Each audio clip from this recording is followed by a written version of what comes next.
Trading की एक छिपी हुई भाषा होती है, एक ऐसी भाषा जिसे स्मार्ट मनी बोलता है। आज हम इसी भाषा को डिकोड करने वाले हैं। ये एक पहेली की तरह है और हम इसके टुकड़ों को एक एक करके जोड़ेंगे। खासकर उन ब्लॉक्स पर फोकस करेंगे जो बताते हैं कि बाजार के बड़े खिलाड़ी असल में क्या सोच रहे हैं। तो आज का हमारा सफर कुछ ऐसा रहेगा। पहले हम बड़े प्लेयर्स की सबसे बड़ी मुश्किल को समझेंगे, फिर एक बहुत ही जरूरी नियम सीखेंगे जो सही जोन पहचानने में मदद करता है। इसके बाद हम सीधे एडवांस्ड ऑर्डर ब्लॉक के कॉन्सेप्ट में गोता लगाएंगे और आखिर में इसके कुछ और मजेदार वेरिएशंस पर भी नजर डालेंगे। तो चलिए पहेली के पहले टुकड़े से शुरू करते हैं। ये एक ऐसा सवाल है जो एक आम ट्रेडर और एक बहुत बड़े इंस्टीट्यूशनल ट्रेडर के बीच का सबसे बड़ा फर्क बताता है। देखें, एक आम ट्रेडर जब ऑर्डर डालता है तो वो पलक झपकते ही पूरा हो जाता है। क्यों? क्योंकि बाजार में हमेशा कोई ना कोई बेचने वाला होता है। लेकिन अब जरा सोचिए, अगर किसी को 10,000 करोड़ का माल उठाना हो तो क्या होगा? उन्हें इतनी बड़ी क्वांटिटी में बेचने वाला मिलना लगभग नामुमकिन है। और अगर वे कोशिश भी करें तो खरीदारी की वजह से कीमत तो आसमान छू जाएगी और यहीं से असली खेल शुरू होता है। तो इस बड़ी समस्या का हल क्या है? इसका हल है ऑर्डर ब्लॉक का कॉन्सेप्ट। ये वो जोन होता है जहां बड़े खिलाड़ी दुनिया की नजरों से बचकर चुपचाप अपने ऑर्डर्स को जमा करते हैं। और मजे की बात यह है कि ये ऑर्डर्स अक्सर ऐसी कैंडल्स में छिपे होते हैं जो देखने में उल्टी दिशा में जाती हुई लगती हैं। अब इन ब्लॉक्स को ढूंढने से पहले हमें एक नक्शे की जरूरत पड़ेगी, है ना? स्रोत सामग्री हमें एक बहुत ही सीधा साधा टूल बताती है जो ये तय करने में मदद करता है कि खरीदने और बेचने के सही मौके कहाँ हैं। और वो टूल है फिबोनाची रिट्रेसमेंट, लेकिन एक खास तरीके से।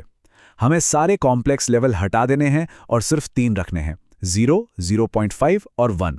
बस इसी सादगी में इसकी असली ताकत है, क्योंकि ये बाजार को 2 बहुत ही काम के हिस्सों में बांट देता है।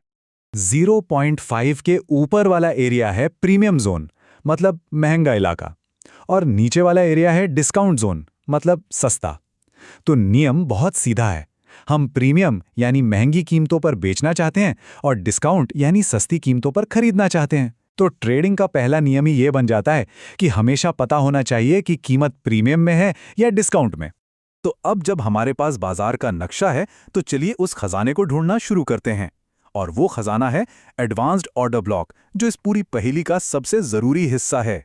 अब यहाँ एक ऐसा नियम है जो पहली बार सुनने में शायद थोड़ा उल्टा लगे।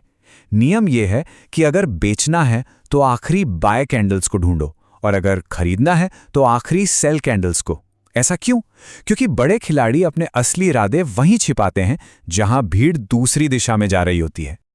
अच्छा, अब कहानी में एक और मोड़ आता है, ओवरलैपिंग का नियम। ये तब होता है जब हमारे ऑर्डर ब्लॉक की विक यानी कैंडल की वो पतली सी लाइन पास के किसी फेयर वैल्यू गैप यानी FVG को छू लेती है। ये FVG बाजार में एक खाली जगह की तरह है, और जब विक और FVG का ये मिलन होता है तो वो छोटा सा पॉइंट एक बहुत ही पावरफुल एंट्री सिग्नल बन जाता है। और यही बारीकी इस रणनीति को मजेदार बनाती है। तो सवाल ये है कि पूरे ब्लॉक को देखें या सिर्फ विक को? जवाब सिंपल है। अगर पास में कोई प्राइस गैप यानी FVG नहीं है तो पूरा ब्लॉक हमारा जोन है।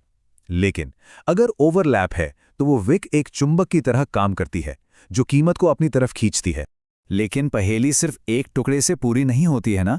अब हमें किनारों के टुकड़ों को भी जोड़ना है। स्रोत सामग्री कुछ और जरूरी ब्लॉक्स के बारे में बताती है जो थोड़ा अलग तरीके से काम करते हैं, जैसे मिटिगेशन, ब्रेकर और रिजेक्शन। इन दोनों में एक बहुत ही छोटा लेकिन बहुत जरूरी फर्क है। मिटिगेशन ब्लॉक तब बनता है जब कोई ट्रेंड बस फेल हो जाता है, आगे नहीं बढ़ पाता। लेकिन ब्रेकर ब्लॉक वो थोड़ा ज्यादा चालाक है। वो तब बनता है जब बाजार पहले ऊपर या नीचे जाके लोगों के स्टॉप लॉस लेता है और फिर अचानक से पलट जाता है। और फिर आता है रिजेक्शन ब्लॉक। यहां कहानी कैंडल की बॉडी की नहीं बल्कि उसकी लंबी लंबी विक्स की है। ये विक्स चीख चीख कर बताती हैं कि बाजार ने किसी एक प्राइस लेवल को बहुत मजबूती से रिजेक्ट कर दिया है। स्रोत निर्माता ने क्या खूब कहा है कि जब पहेली के टुकड़े बिखरे होते हैं तो हर किसी को अलग कहानी दिखती है, लेकिन जब उन्हें जोड़ दिया जाता है तभी असली तस्वीर सामने आती है। ये हर तरह के ब्लॉक बस उसी बड़ी तस्वीर का एक हिस्सा हैं। और असल में यही सबसे बड़ी सीख है। ये सारे टूल्स, ये सारे ब्लॉक्स बहुत पावरफुल हैं, लेकिन तभी जब उन्हें बाजार की बड़ी कहानी के साथ जोड़कर देखा जाए। मतलब हायर टाइम फ्रेम क्या कह रहा है, लिक्विडिटी कहाँ है और मार्केट का ओवरऑल मूड कैसा है। तो अगली बार जब कोई चार्ट देखे तो सिर्फ कैंडल्स या पैटर्न न ढूंढें, उन पहेली के टुकड़ों को ढूंढें और खुद से ये सवाल पूछें, ब्लॉक तो मिल गए, लेकिन क्या बाजार की पूरी कहानी समझ आ रही है?